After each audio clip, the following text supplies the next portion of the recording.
Now we're going to start with the chapter Money, Meaning and Functions. Money. Before discussing this term money with you, I would like to discuss another term, that is barter system. Barter system basically refers to the system of exchange where goods and services are exchanged directly for other goods and services. You can say, for example, there are two farmers, farmer A and farmer B. So the transactions will be carried between these two people, not on the basis of money but on the basis of goods and services. Like, say for example, A wants to sell rice and buy wheat. On the other hand, farmer B wants to sell wheat and buy rice. So this is basically the double coincidence of want which takes place, due to which this barter system prevails. So in the economy where the barter system prevails, barter exchange prevails, is known as barter economy. The main shortcomings of the barter system are: the first is lack of double coincidence of want. As I discussed an example just that farmer A wants to sell what farmer B wants to buy and vice versa. It is not important that every time these two people coincide with each other. What A wants to sell, B wants to buy. What B wants to sell, A wants to buy. This rarely happens. Therefore, this is one of the limitations associating barter system, that is its shortcoming. So lack of double coincidence of want is basically when the two people may not desire to purchase each other's goods.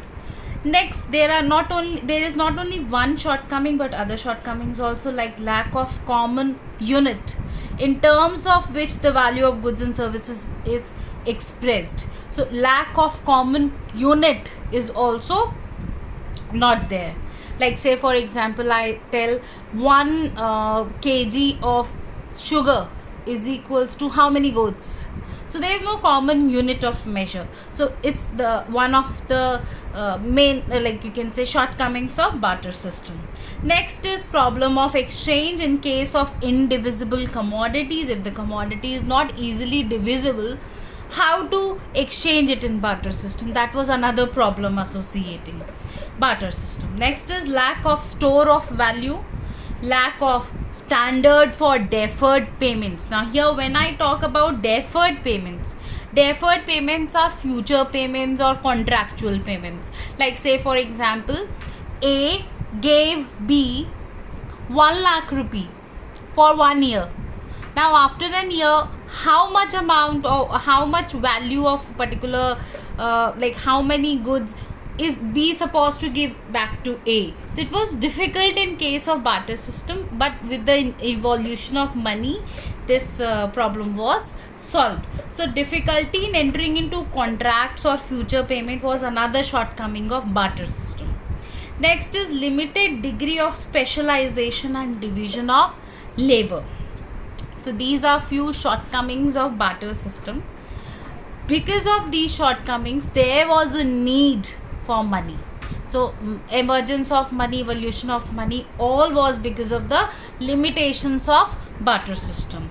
Now I'll discuss what money is. Now anyone who can define money will define it like the thing with which you can buy other commodities, but money is much wider term.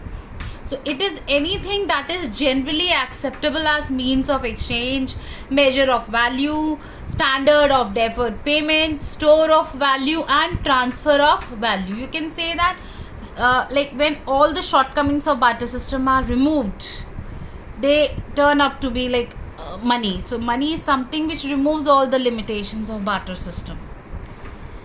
Next, we are going to discuss the kinds of money. Now basically it is of two kinds. First is currency, which consists of coins and paper notes. Second is deposit money or bank money. Now first I'll discuss with you deposit money.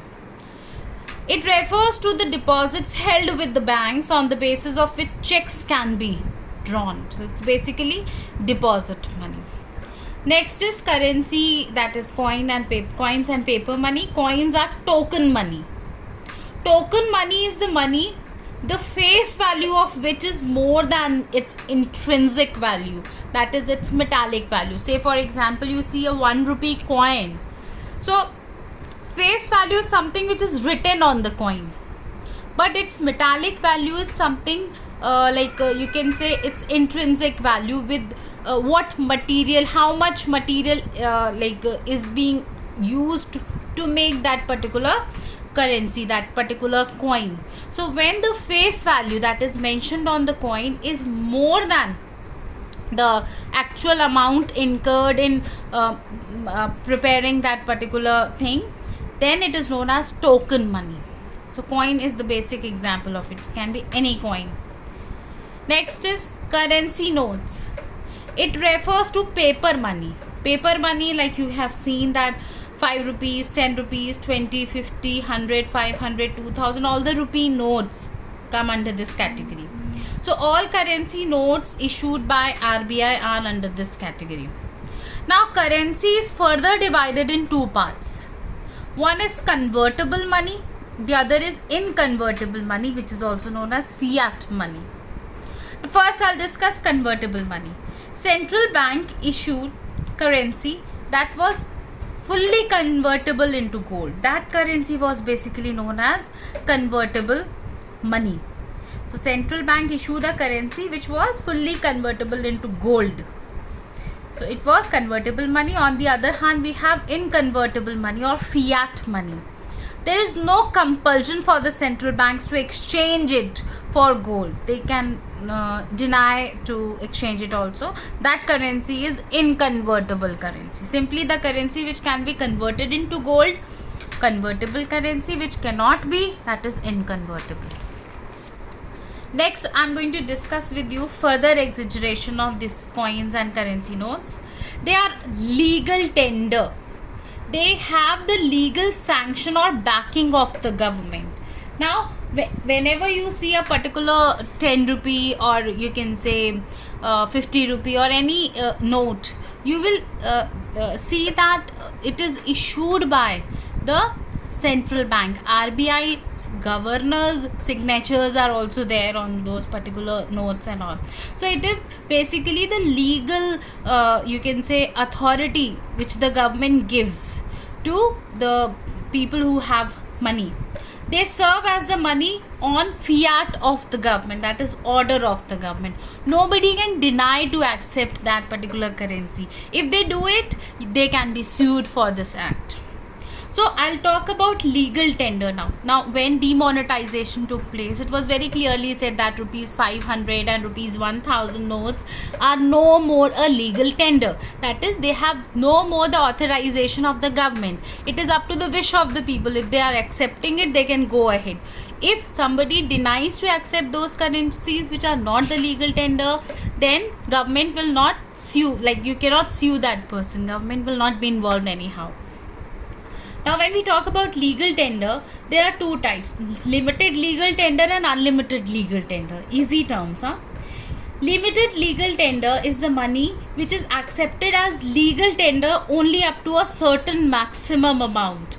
It cannot be forced upon the people beyond that limit.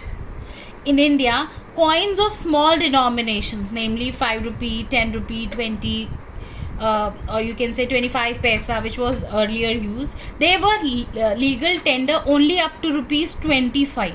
Now still if you go to petrol pumps and all, they will not accept the whole amount in coins. They will only accept a limited amount in coins. So that is limited legal tender. On the other hand, unlimited legal tender is the money which a person has to accept without any maximum limit. So in our country, currency notes of all denominations and are like you can say of any coin of higher denominations are also unlimited legal tender. I hope I am clear.